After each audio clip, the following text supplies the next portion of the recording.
मृणाली निरपळ. मी M D panchakarma असून पुणे येथे practice करते.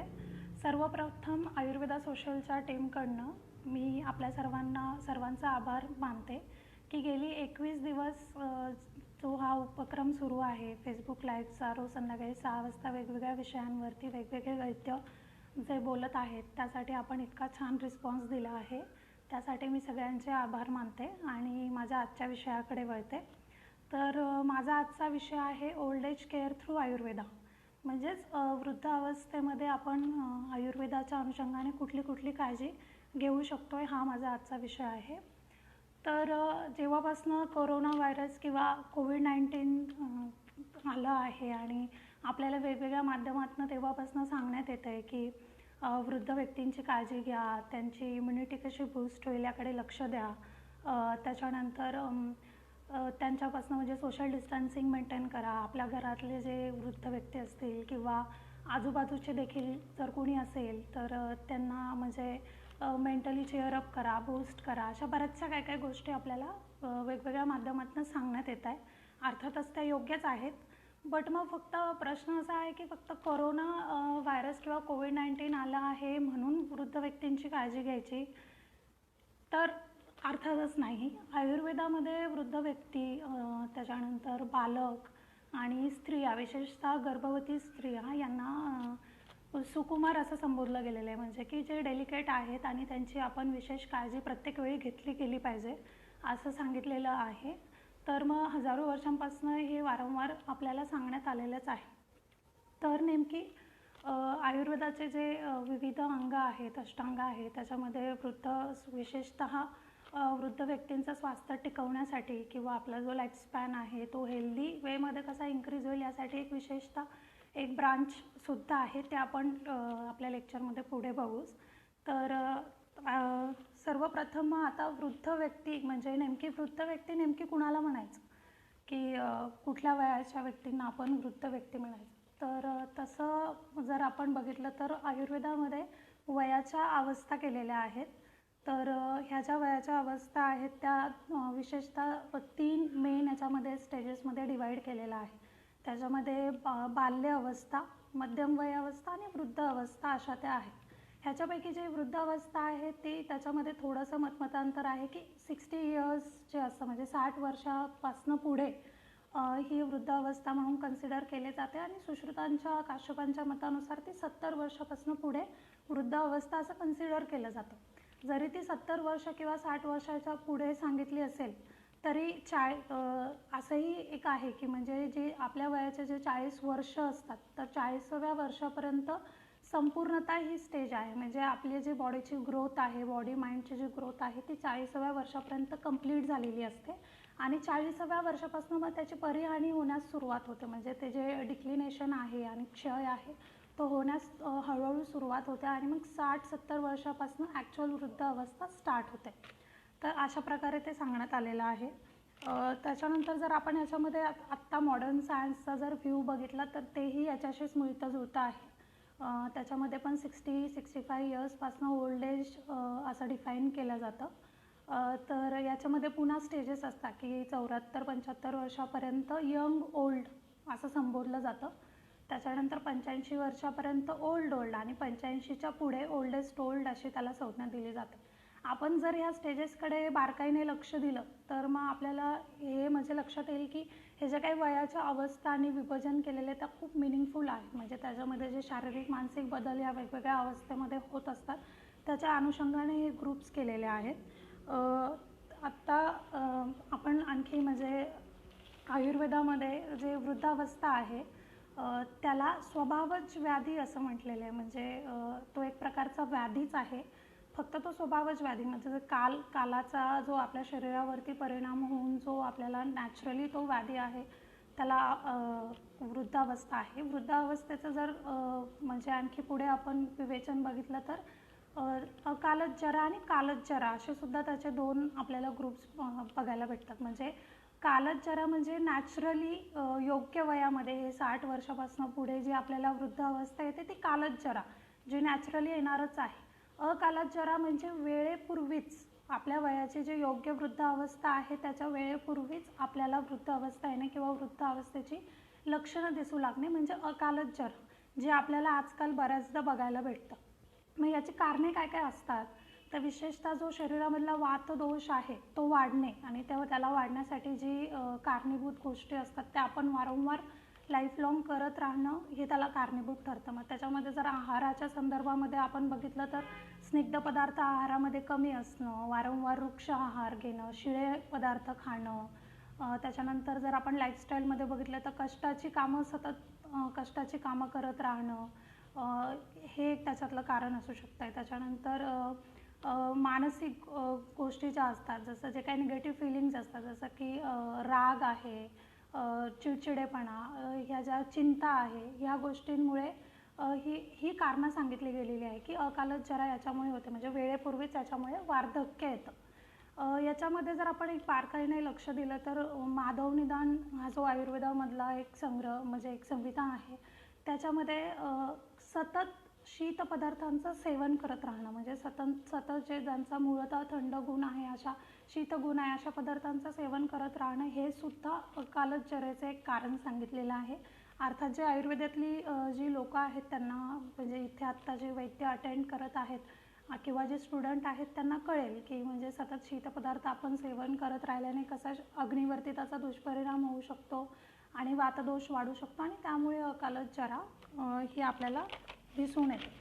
आता जसं आयुर्वेदामध्ये याला एक स्वभावज व्याधी सांगितला तसा मॉडर्न सायन्सनुसार सुद्धा ageing is a natural process, it's an inevitable disease.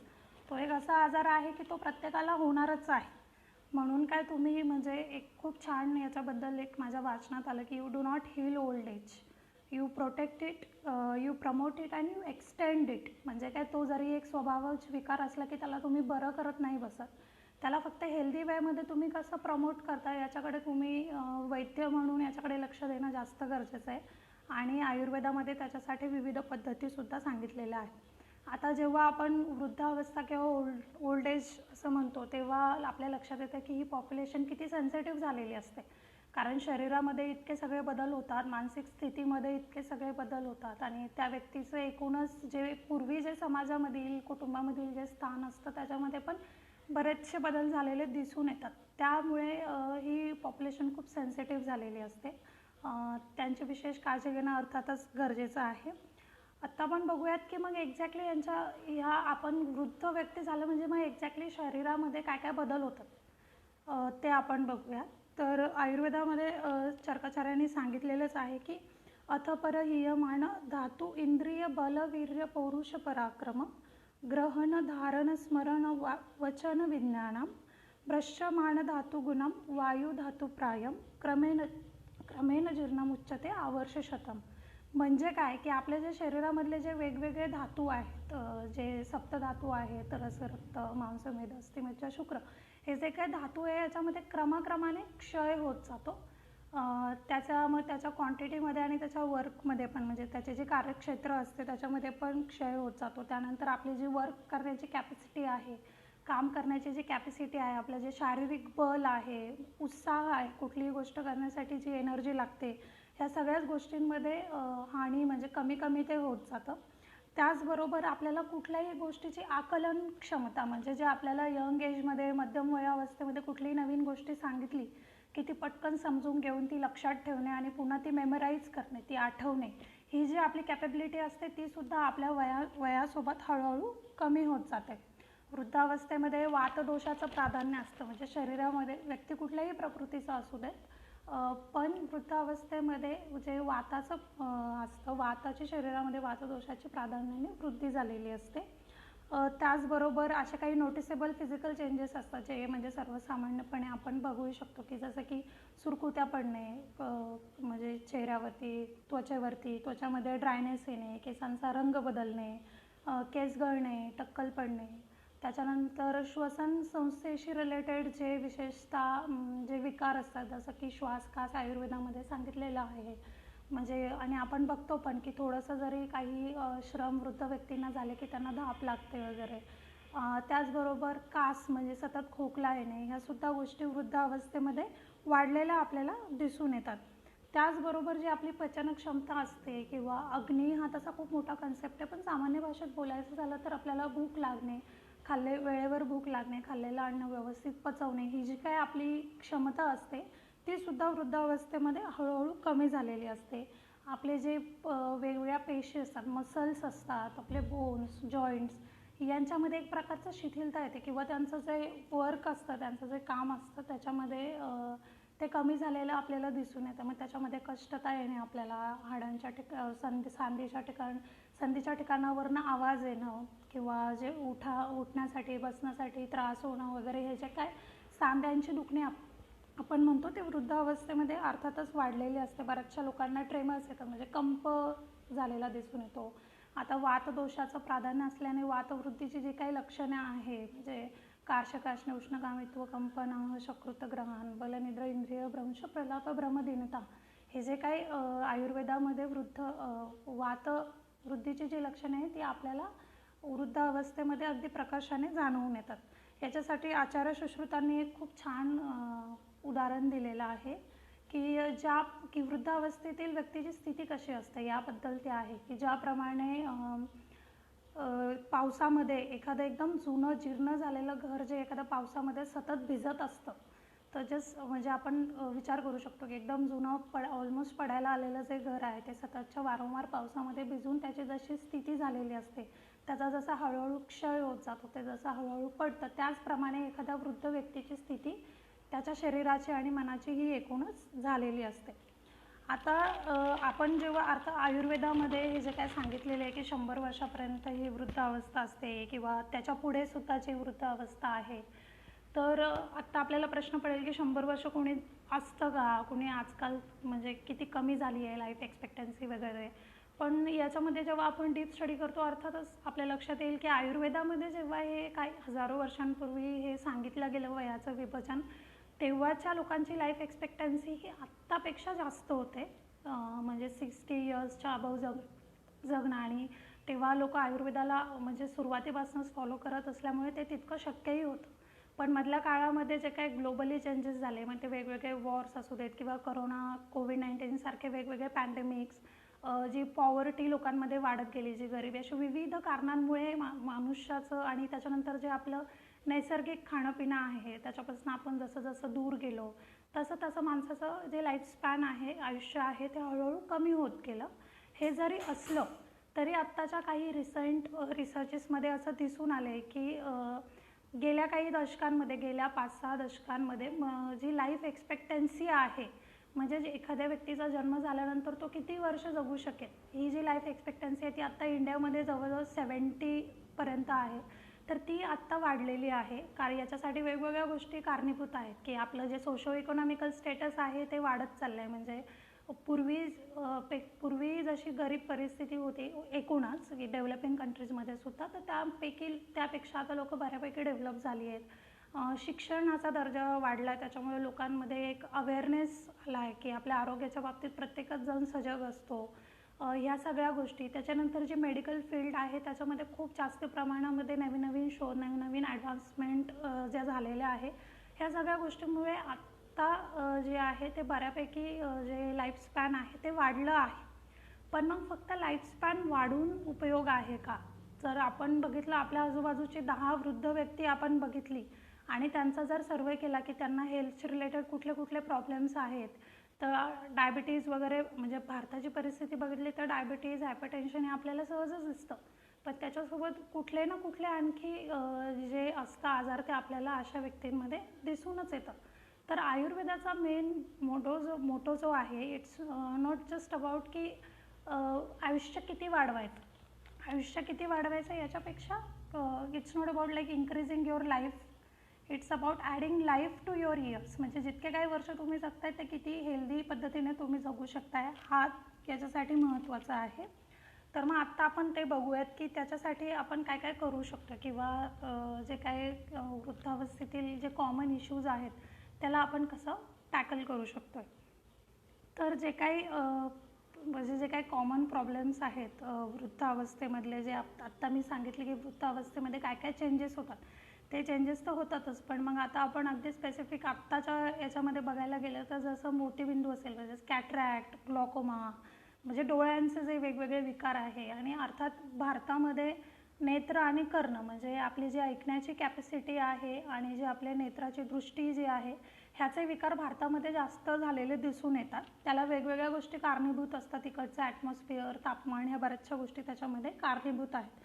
ते हे जे विकार आहे हे इथे जास्त दिसून येतात. त्याबरोबरच जे सांध्यांचे विकार आहे, बऱ्यापैकी जी इंडियामध्ये जी ओल्ड एज पॉप्युलेशन आहे त्याच्यामध्ये above 60, if I am not wrong, मला एक्झॅक्टली आठवत नाही, पण 60 or 70% जी पॉप्युलेशन आहे ती ग्रामीण भागामध्ये राहते.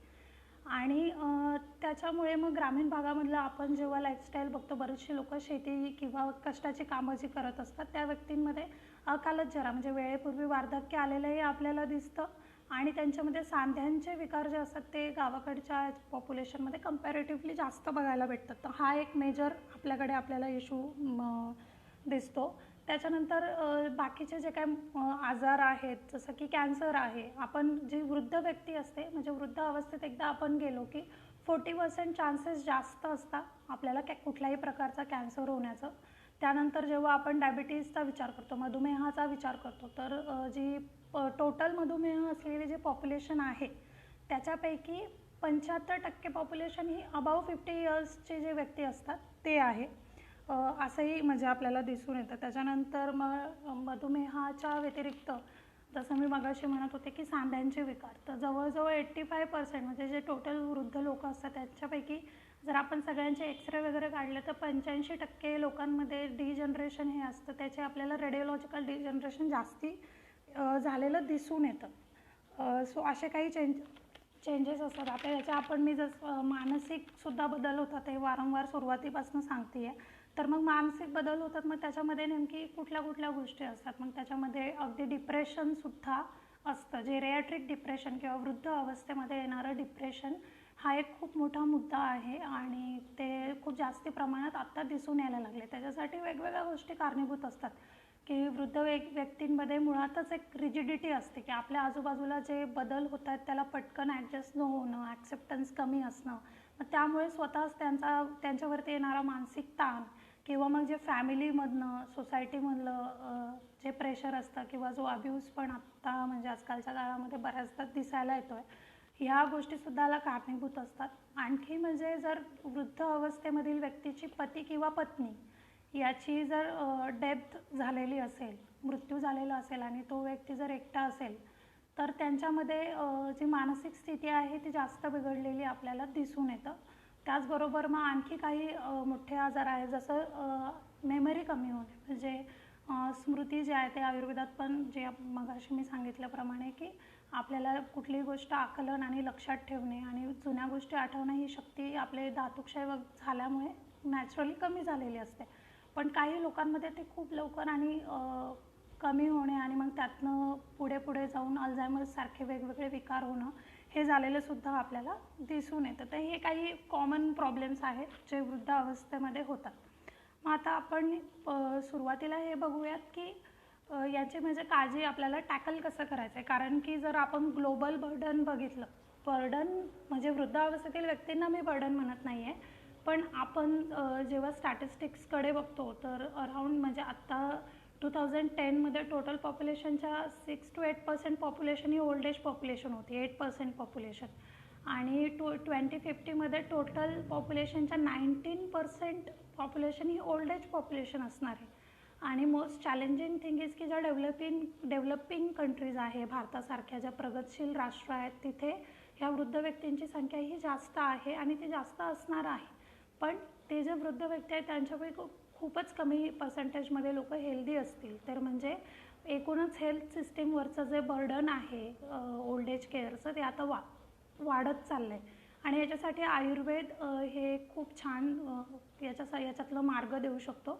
तर मग आपण ते बघूया. सुरुवातीला तर आपण जे आपलं आहार आणि जीवनशैली आहे याच्यामध्ये नेमकी कुठले चुका करतो, आणि म्हणजे आपण उतारवयात असताना म्हणजे अगदी 40 नंतर किंवा ओव्हरऑलच लाईफमध्ये बघितलं आणि वृद्धावस्थेमध्ये, आणि ते आपण म्हणजे कसं त्याच्यामध्ये चेंजेस करू शकतो आहे. तर ते आपण बघूयात. तर सुरुवातीला आहाराबद्दल आपण जर आत्ता बघायला गेलं तर आपल्या इथे आयुर्वेदा सोशलचे सुद्धा जे रोज फेसबुक लाईव्ह सेशन्स आहेत त्याच्यामध्ये सुद्धा 2-3 आपले असे लेक्चर्स झालेले आहेत की त्याच्यामध्ये आहाराबद्दल डिटेल सांगण्यात आलं आहे. तरी पण मी एक थोडंसं सांगते की आहार जो आहे तो म्हणजे व्यवस्थित असावा, म्हणजे तुमच्या जेवणाच्या वेळा फिक्स असाव्यात. आहार असा म्हणजे शिळं अन्न किंवा अगदी थंड वगैरे असं घेऊ नये. गरम गरम जे आत्ता बनवलेलं असेल ताजं अन्न आपण घ्यावं. त्यानंतर आपण जनरली चुका काय करतो मेन ते मला इथे सांगायचं आहे की आत्ता बऱ्याचदा म्हणजे वृद्धावस्थेमध्ये हे जे काही डायबिटीज, हायपरटेन्शन वगैरे, ओबेसिटीसुद्धा आत्ता आपल्याला वृद्धावस्थेमध्ये, स्थौल्य हे सुद्धा एक चॅलेंजिंग सिच्युएशन आत्ता दिसते आहे. तर मग ह्याच्यामध्ये काय होतं की आपण जेव्हा विविध डॉक्टरांकडे जातो किंवा आपल्या आजूबाजूचे लोक बरेचसे आपल्याला सल्ले देतात की फॅट इंटेक तुम्ही कमी करा, मग तेल तूप बंद करा, असे सुद्धा सल्ले दिले जातात बरेचदा. आणि लोक म्हणजे जे व्यक्ती असतात बरेचसे ते आपल्याला अशा गोष्टी करताना सुद्धा दिसतात. पण मुळातच वृद्धावस्थेमध्ये शरीरामधील जो स्निग्धांश आहे तो कमी झालेला असतो.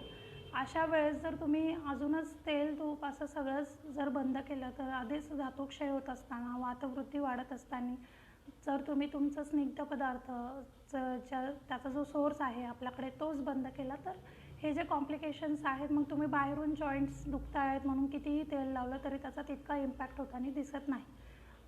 तुम्ही म्हणजे कमीत कमी शुद्ध देशी गाईचं तूप आणि दूध हे आहारामध्ये असणं अत्यंत आवश्यक आहे.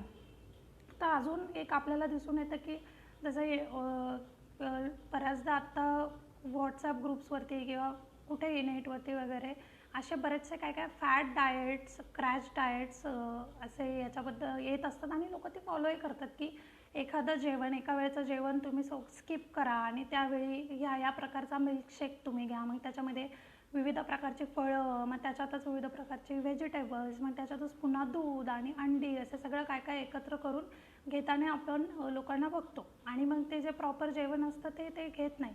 ह्याच्यामध्ये 2-3 गोष्टी आहेत. मुख्य म्हणजे आयुर्वेदामध्ये कुठल्याही अन्नावरती अग्नीचा संस्कार होणं खूप महत्त्वाचं आहे. त्याने ते तुम्हाला पचनासाठी, शरीरासाठी इझी जातं. तर या प्रकारच्या मिल्कशेक्समध्ये किंवा कुठल्याही शेक्समध्ये कुठल्याही प्रकारचं अग्निसंस्कार एकतर झालेले नसतात. त्याच्यानंतर हे जे असे फ्रूट आणि दुधाचं जे काही कॉम्बिनेशन आहे ते तसं तर विरुद्ध अन्नच आहे. त्याच्या शरीरावरती आणखी दुष्परिणामच झालेले आपल्याला दिसून येतात. त्याच्यानंतर बरेचसे जे व्यक्ती असतात ते इंटरमिटंट फास्टिंग करतात किंवा मग आता मी 2च वेळेला जेवणार, आयुर्वेदात तसं सांगितलं आहे तर मी तसंच करणार.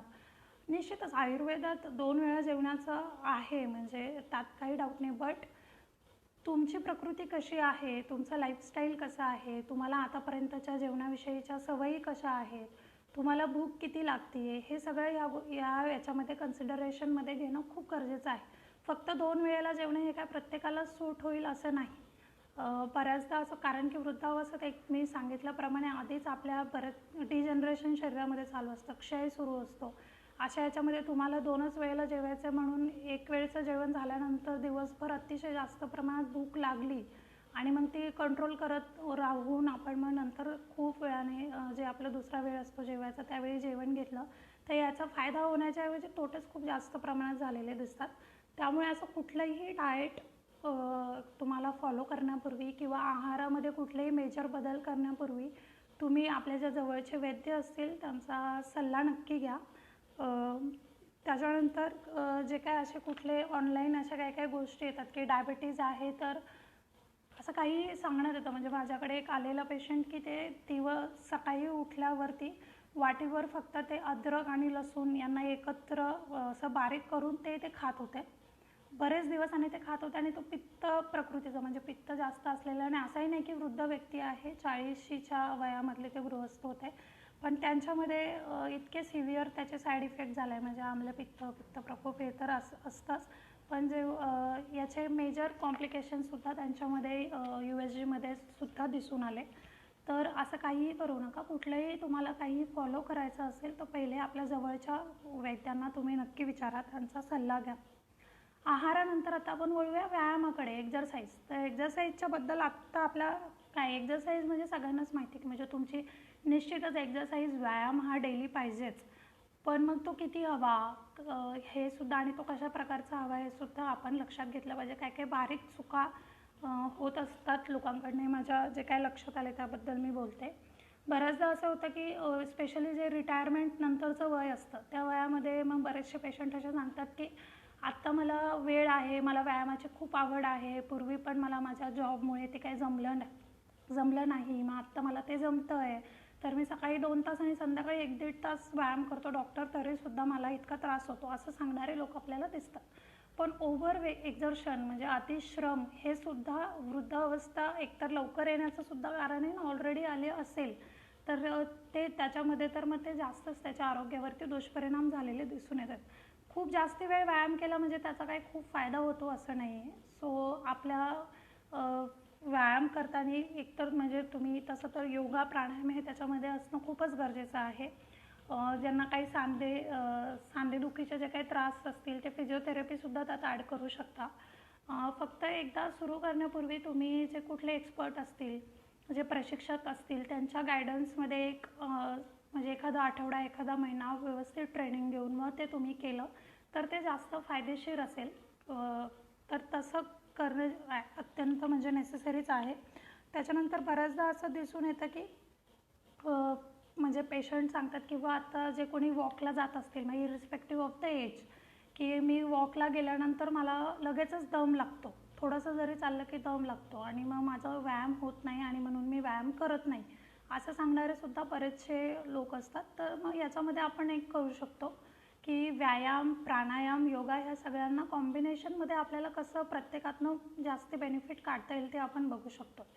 तर मग जेव्हा असे बघण्यात आलं काही लोकांमध्ये, काही पेशंट्समध्ये की वॉकला जाण्यापूर्वी किंवा व्यायामाला सुरुवात करण्यापूर्वी जेव्हा प्राणायाम केलं, फक्त अनुलोम विलोम एवढ्याने सुद्धा, तर प्राणायाम केल्यानंतर आणि त्याच्यानंतर वॉकला गेल्यानंतर जे आहे तो हा जो दम लागण्याची जी तीव्रता आहे ती निश्चितच कमी झालेली दिसून येते. आणि कारण की त्याने आपली श्वसनाची गती जी असते ती एक नॉर्मल होण्यासाठी हेल्प होते आपल्याला, ब्रिदिंग कॅपॅसिटी वाढते, असं बरंच काय काय कारणं असतात त्याच्यामध्ये. तर व्यायाम सुरू करण्यापूर्वी प्राणायाम करणं आणि व्यायाम संपल्यानंतरही ते करणं महत्त्वाचं आहे, कारण की व्यायाम करत असताना आपली श्वसनाची गती ही वाढलेली असते. त्यामुळे व्यायाम झाल्यानंतरसुद्धा प्राणायाम करणं, शवासन करणं हे तितकंच महत्त्वाचं आहे की तुमची बॉडी जी आहे ती नॉर्मल होईल. ह्याच्यानंतर एक मेन मुद्दा जो आहे तो आहे ॲडिक्शन्सचा, म्हणजे स्मोकिंग असू देत, अल्कोहोल असू देत, ड्रिंक्सचे म्हणजे जे काही लोकांना वेगवेगळ्या प्रकारचे टोबॅको, हे काय वेगवेगळ्या प्रकारचे लोकांना व्यसनं असतात.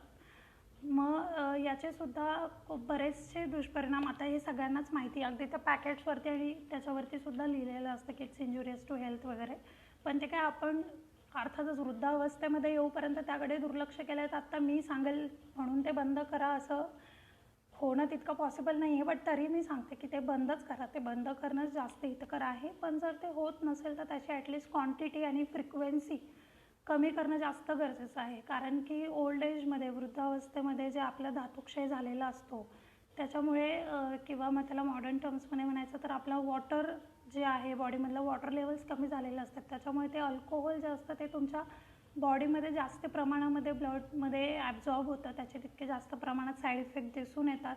श्वसन संस्थेशी रिलेटेड जर बघायला गेलं तर मग जे आहे स्मोकिंग, टोबॅको ह्या गोष्टींचे तर खूप जास्त साईड इफेक्ट आहे आणि आधीच वृद्धावस्थेमध्ये याचे कॉम्प्लिकेशन असतातच, म्हणून ते कमी किंवा बंद करणं हे तितकंच गरजेचं आहे.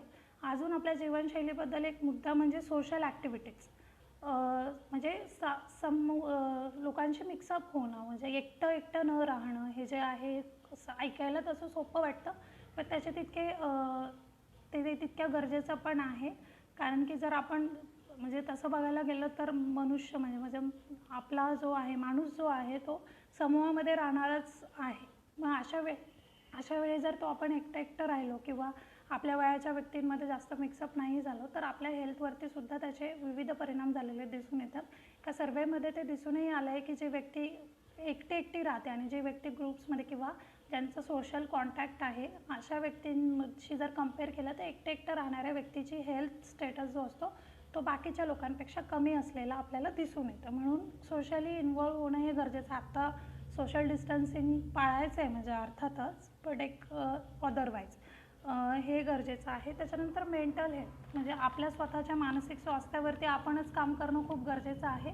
पण जे फॅमिली मेंबर्स असतात आपल्या घरामध्ये, जे वृद्धावस्थेतील जे लोक असतात किंवा जे उतारवयातील व्यक्ती असतात, त्यांच्या मानसिक स्वास्थ्याकडे आपण सुद्धा लक्ष देणं खूप गरजेचं आहे. असं नाही की त्यांना मग अति जास्त काळजी जेव्हा आपण करतो किंवा त्यांना असं नको वाटायला की आपण दया करतोय वगैरे, ह्या ज्या गोष्टी आहेत पिटी करणं म्हणजे इनफॅक्ट ह्या गोष्टींचा सुद्धा त्याच्यावरती साईड इफेक्ट म्हणजे बॅड इम्पॅक्ट त्यांच्या मनावरती पडू शकतो.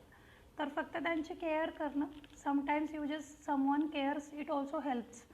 सो तेवढंसुद्धा फार महत्त्वाचं आहे. त्याच्यानंतर जर तुम्हाला कधी गरज वाटली त्यांना ऑब्झर्वेशन म्हणणं, तर कधीतरी वैद्यांकडे वगैरे काउन्सिलिंगसुद्धा करणं मानसिक स्वास्थ्यासाठी हे तितकंच गरजेचं आहे. ह्याच्यामध्ये जी झोप आहे ती पण व्यवस्थित असणं तितकंच गरजेचं आहे. त्याच्याकडे आपण पुढे बघूया. तर हे काही असे बदल आहेत जे आपण आपल्या लाईफस्टाईलमध्ये करू शकतो आहे. आत्ता आपण असे घरातल्या घरात काळजी घेण्यासाठी आणखी काय करू शकतो याच्याकडे आपण जाऊया. त्यापूर्वी एक थोडंसं की आयुर्वेदामध्ये रसायन जे सांगितलं, जे मी ब्रांच म्हणत होते, ती स्पेशली वृद्धावस्थेसाठीच सांगितलेली आहे. तर मग हे जे रसायन आहे हे विविध प्रकारचे रसायन असतात. ते तुम्ही रसायनमध्ये मुख्यतः तुमचे धातूची कार्य, धातूंची रसधातू आणि इतर धातूंची कार्य व्यवस्थित करणं, तुमचे जे सगळ्या प्रकारचा जो अग्नी असतो तो व्यवस्थित करणं, हे या रसायन कर्मांमधनं होतं. त्यातनं होतं काय की तुमच्या शरीरामध्ये जे नवनवीन धातू आणि तयार होत असतात ते व्यवस्थित तयार होतात, त्यांचं कार्य व्यवस्थित होतं आणि जो लाईफस्पॅन आहे तो वाढणे आणि तो हेल्दी वेमध्ये वाढणे हे यातनं घडून येतं. तर तुम्ही तुमचे जे जवळचे व्यक्ती जे वैद्य असतील त्यांच्याकडे या रसायन चिकित्सेचे तुम्ही नक्की इन्क्वायरी करा. जे कोणी वृद्धावस्थेत किंवा त्यापूर्वीच्या स्टेजमध्ये असतील त्याचा नक्कीच तुम्हाला फायदा होईल. आणखी एक आहे पंचकर्म. बऱ्याचदा समाजामध्ये समज असतो की वृद्धावस्थेमध्ये आपण पंचकर्म करू शकत नाही किंवा त्यांनी इकडनं तिकडनं कुठनं तरी ऐकलेलं असतं, बट ॲक्च्युली तसं काही नाही आहे. पंचकर्म हे रसायन चिकित्सेचं एक पूर्वकर्म आहे, म्हणजे त्याचं प्री ऑपरेटिव्ह आहे. पंचकर्म केल्यानंतर रसायन चिकित्सा केली तर त्याचा जास्त इम्पॅक्ट झालेला आपल्याला दिसून येतो. मग काही पंचकर्म असं म्हणजे पंचकर्मामध्ये जे 5 मेन प्रोसिजर्स आहेत, 5 मुख्य कर्म आहे आणि बाकीची अलाइड बरीचशी कर्म येतात त्याच्यामध्ये. तसं मुख्य कर्मांमध्ये बघितलं गेलं तर वमनासारख्या पंचकर्मामध्ये अर्थात वृद्ध व्यक्तींमध्ये ते करू नये असं जरी ते सांगितलं असलं किंवा इतरही कर्म असतील तरी पण तुमची जी प्रकृती असेल, तुमची जी हेल्थ स्टेटस असेल, तुमचा अग्नी वगैरे या सगळ्यांची परीक्षा करून त्याच्यामध्ये मॉडिफिकेशन करून वैद्य ते करू शकतात. तर मग कुठली कुठली पंचकर्म असतात ते केल्या जाऊ शकतात. मग त्याच्यामध्ये बस्ती हे मेन पंचकर्म आहे जे वृद्धावस्थेमध्ये आपण करू शकतो. मग त्याच्यामध्ये यापन बस्ती हे स्पेसिफिक एक प्रकार आहे ज्याच्यामध्ये तो स्पेसिफिकली तुमचं आयुष्य वाढवणं आणि ते किती हेल्दी होईल यासाठी ते असतं यापन बस्ती. तो केल्या जाऊ शकतो. त्याच्यानंतर मात्रा बस्ती नावाचा जो एक बस्तीचा प्रकार आहे त्याच्यामध्ये बस्तीची क्वांटिटी ही कमी असते आणि तो तुम्ही इझिली डेलीसुद्धा करू शकता. तर त्याबद्दलसुद्धा तुम्ही जवळच्या वैद्यांकडे चौकशी करा. आणखी बरीचशी कर्म असतात जी आता माझ्या बोलण्यामध्ये पुढे येतीलच. तर पंचकर्म करू शकतो आहे आपण, म्हणजे जे हेल्दी वृद्ध व्यक्ती म्हणजे ज्यांना काही कुठलं हेल्थ रिलेटेड कॉम्प्लिकेशन नाही आहे त्यांच्यामध्ये सुद्धा आणि ज्यांना हेल्थ रिलेटेड काही कॉम्प्लिकेशन असतील त्यांच्यामध्ये सुद्धा दोन्ही गोष्टींसाठी आपण पंचकर्म नक्कीच करू शकतो. त्याच्यानंतर आपण काही प्रॉब्लेम्स बघूया जे वृद्ध व्यक्तींमध्ये आपल्याला दिसून येतात आणि मग त्याच्यामध्ये आपण घरच्या घरी कसं त्याला टॅकल करू शकतो, कशी काळजी घेतली जाऊ शकते ते आपण बघूया. तर सगळ्यात पहिले मेन म्हणजे सांध्यांचं दुखणं. आपल्या वेगवेगळ्या जॉईंट्सच्या ठिकाणी दुखणं, त्यांची कार्यक्षमता कमी झालेलं असणं, सांध्यांमधनं कटकट आवाज येणं किंवा ज्यांना डायग्नोसिस ऑलरेडी माहिती असेल जसं आमवात आहे, संधिगत वात आहे जो जास्ती वृद्धावस्थेमध्ये दिसून येतो किंवा वेगळ्या टर्म्समध्ये बोलायचं झालं तर ऑस्टिओआर्थरायटिस, रुमेटॉइड आर्थरायटिस या गोष्टी आपल्याला वृद्धावस्थेमध्ये जास्त दिसून येतं. मग त्याला आपण घरच्या घरी काय करू शकतो आहे. जर फॉर एक्झाम्पल मग आता तुमचे जे सांध्यांचे दुखणे असतात, बऱ्याचदा पेशंट सांगतात की सांध्यांमधनं कटकट आवाज येतो आहे आणि त्रास होतो आहे मुवमेंटला वगैरे, तर अशा वेळेस तुम्ही काय करू शकता. आणि एक सतत जे पेन असतं तर एक पिचू नावाचा एक छोटासा कर्म आहे ते तुम्ही डेली घरीसुद्धा करू शकताय. ह्याच्यासाठी करायचं फक्त इतकंच आहे की जे तेल असतात वातवर तेल म्हणजे त्याच्यामध्ये नारायण तेल असू देत, बला तेल असू देत किंवा धान्वंतर तेल किंवा साधं तिळ तेल किंवा तुम्ही तुमच्या जवळच्या वैद्यांना विचारून सुद्धा तेल वापरू शकता. तर हे जे काय औषधीयुक्त तेल असेल त्याला गरम करायचं, कोमट करायचं, जितकं तुम्हाला सहन होईल तितकं. त्याच्यामध्ये जो तुमच्या गुडघ्यावरतीच आपण एक म्हणजे नी जॉईंटच्या संबंधी आत्ता बोलूया. तर गुडघ्यावरती बसेल इतका तो कापूस कॉटन त्याच्यामध्ये घ्यायचा आणि तो डबल ट्रिपल लेअर असावा, खूप अगदी पातळ पण नाही. तो त्या तेलामध्ये पूर्णपणे भिजेल असं त्याला म्हणजे पूर्णपणे भिजवायचं. ते तुमच्या जॉईंटवरती असं ते कापूस पूर्णपणे ठेवून त्याला रॅप करायचं आहे, म्हणजे त्याला बांधायचं आहे आणि ते रात्रभर तसंच ठेवायचं आहे. ही रोज रात्री करण्याची एक छोटी प्रोसिजर आहे. तर ह्याने केल्याने काय होतं की तो जो सांध्यांची जे काय दुखणी असतील, त्यातनं येणारा आवाज असेल, हे वारंवार तुम्ही डेली करत गेल्याने याच्यामध्ये खूप जास्त प्रमाणामध्ये फायदा झालेला आपल्याला दिसून येतो.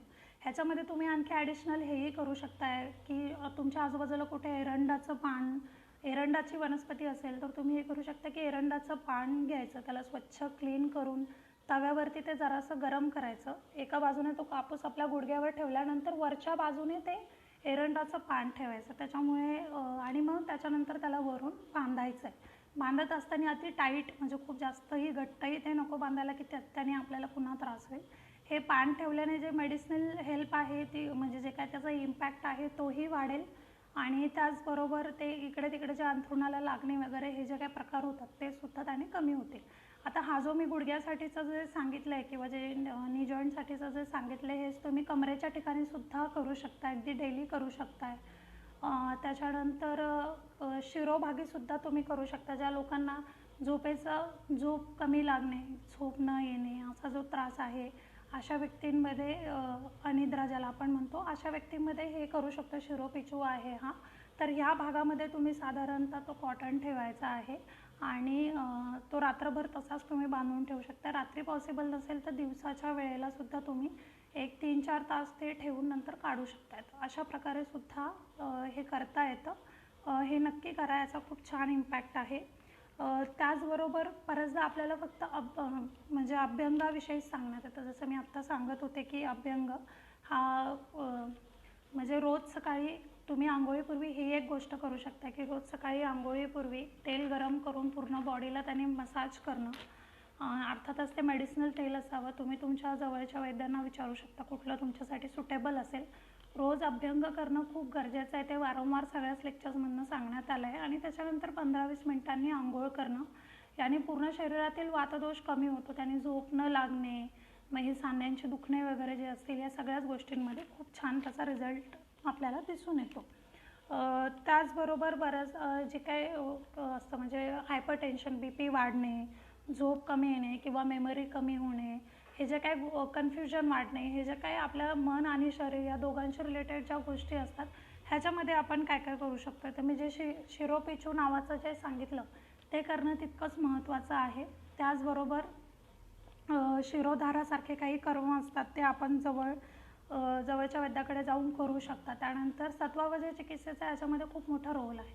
सत्वावजय चिकित्सा म्हणजे काय की आपल्या शरीरातलं सत्व कसं वाढेल याकडे लक्ष देणं. तर यासाठी तुम्ही योगा, ध्यान, धारणा ह्या सगळ्या गोष्टी करू शकता. त्याचबरोबर म्युझिक थेरपीचा सुद्धा त्याच्यामध्ये खूप जास्त रोल आहे. आत्ताच म्युझिक एअरचं गुगल अँड्रॉईडवरती ॲप्लिकेशन पण लॉन्च झालं आहे, हील विथ म्युझिक. त्याचासुद्धा तुम्ही वापर करू शकताय. त्याने तुमची झोपही सुधारते आणि हे जे बाकीचे तुमचे प्रॉब्लेम्स आहेत तेही सुद्धा त्याच्यामध्ये सॉल्व्ह होतात.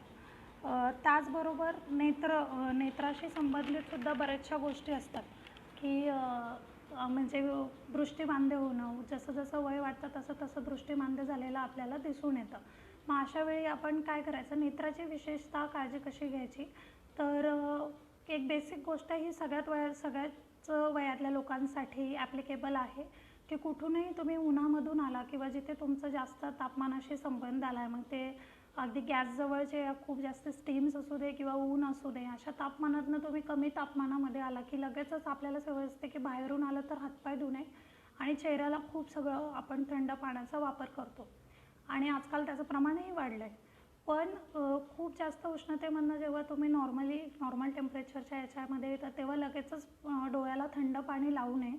म्हणजे साधं आपण बघितलं की गरम तव्यावरती पाणी टाकलं की त्याच्या जशा स्टेम्स होतात त्याप्रमाणेच काहीसं डोळ्यांच्या बाबतीत घडतं आणि त्यांनी आपल्या दृष्टी ही जास्त कमी होते. त्यामुळे असं नाही करायचं. बाहेरून आल्यानंतर थोड्या वेळ बसून आपली बॉडी, डोळे जेव्हा आजूबाजूच्या टेम्परेचरला सेट होतात त्यानंतर तुम्ही हे करू शकताय. म्हणजे हातपाय धुणे असू देत किंवा डोळ्यांना पाणी लावणे हा जो प्रकार आहे. त्याच्यानंतर डोळ्यांसाठी अजून एक महत्त्वाचं म्हणजे पादाभ्यंग नावाची एक प्रोसिजर आहे छोटीशी, ती सुद्धा तुम्ही घरच्या घरी करू शकताय. त्यासाठी ही जी पादाभ्यंग प्रोसिजर आहे डोळ्यासाठी तितकीच महत्त्वाची आहे. त्याचबरोबर तुमचं ओव्हरऑल शरीरामधला थकवाही त्याने कमी होतो आणि जे झोपेशी रिलेटेड जे काही प्रॉब्लेम्स असतील म्हणजे अनिद्रा किंवा झोप मध्ये मध्ये तुटणे, एकदा तुटल्यावर न लागणे वगैरे, तर ह्याच्यामध्ये याचा खूप जास्त रिझल्ट आहे. तर पादाभ्यंगासाठी तुम्ही तेल किंवा तुपाचा वापर करू शकताय. पण आपण नेत्राच्या बाबतीत बोलतोय तर महात्रिफळागृत किंवा त्रिफळागृत हे जास्त इम्पॅक्टफुल राहील. पण त्याशिवाय तुम्ही फक्त प्लेन गोघृत किंवा तिळतेलसुद्धा वापरू शकताय. तर हे तेल किंवा तूप जे असेल त्याला थोडंसं कोमट करून आपले तळपाय स्वच्छ धुवून रात्री झोपण्यापूर्वी एक 5-10 मिनटं तळपायांना व्यवस्थित मसाज करणे, थोडंसं प्रेशर देऊन, जेवढं आपल्याला अर्थातच सहन होईल असं. हे तुम्हाला रोज झोपताना असं रोज तळपायांना मसाज केली आपण पादाभ्यंग तर हे नेत्रासाठी आणि झोप येण्यासाठी अतिशय हितकर असतं.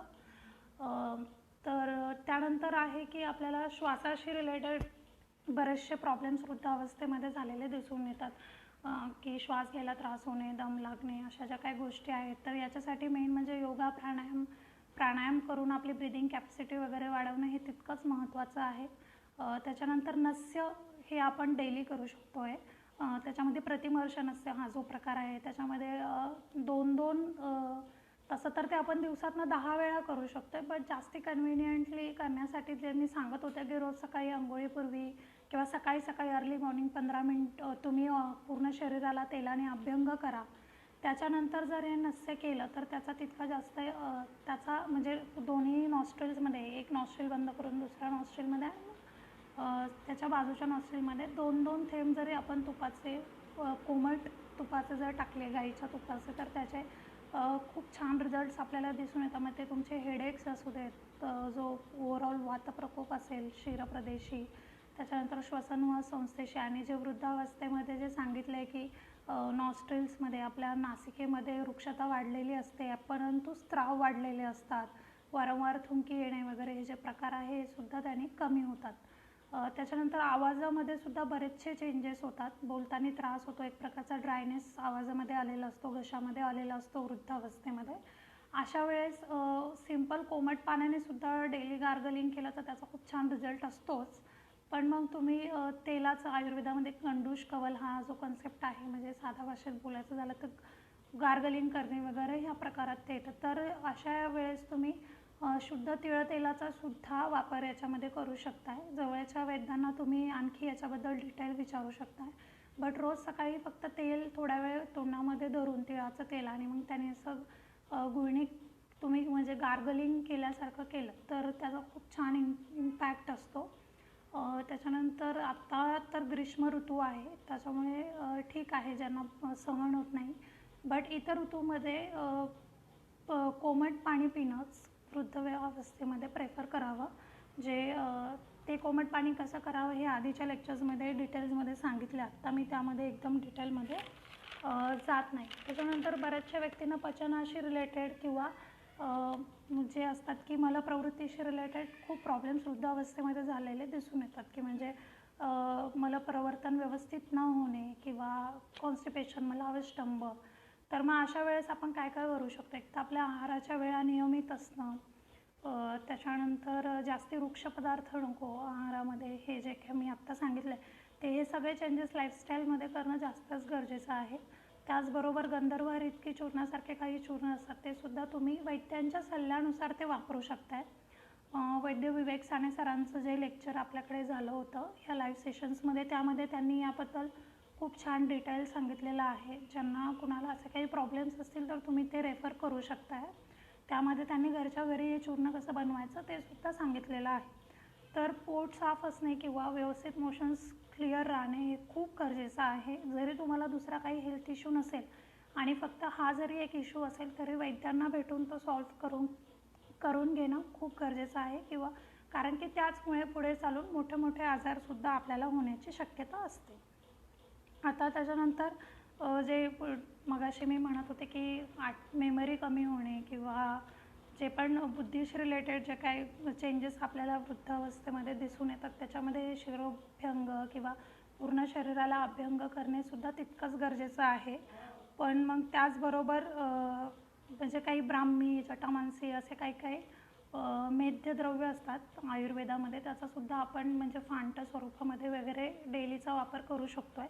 तर जवळच्या वैद्यांना विचारून तुम्ही त्याकडे सुद्धा लक्ष द्या. तर त्यानंतर जे स्किन रिलेटेड इश्यू असतात की स्किनमध्ये रुक्षता वाढते, ड्रायनेस वाढतो आहे, इचिंग होतं आहे, त्यासाठी सुद्धा नियमित अभ्यंग करणं खूप गरजेचं आहे. तर ठीक आहे, अशा प्रकारे जेवढं आत्ता मला या वेळेत सांगता आलं तेवढं मी कंक्लूड करते आहे. जर कुणाला याच्याविषयी आणखी पण काही क्वेरीज असेल तर तुम्ही आयुर्वेदा सोशलच्या मेल आय डीवरती मेल किंवा या व्हिडिओवरती कमेंट करून सुद्धा विचारू शकता. त्यानंतर आत्ता थँक्यू इतक्या वेळ व्यवस्थित ऐकल्याबद्दल आणि ह्या रिस्पॉन्सबद्दल.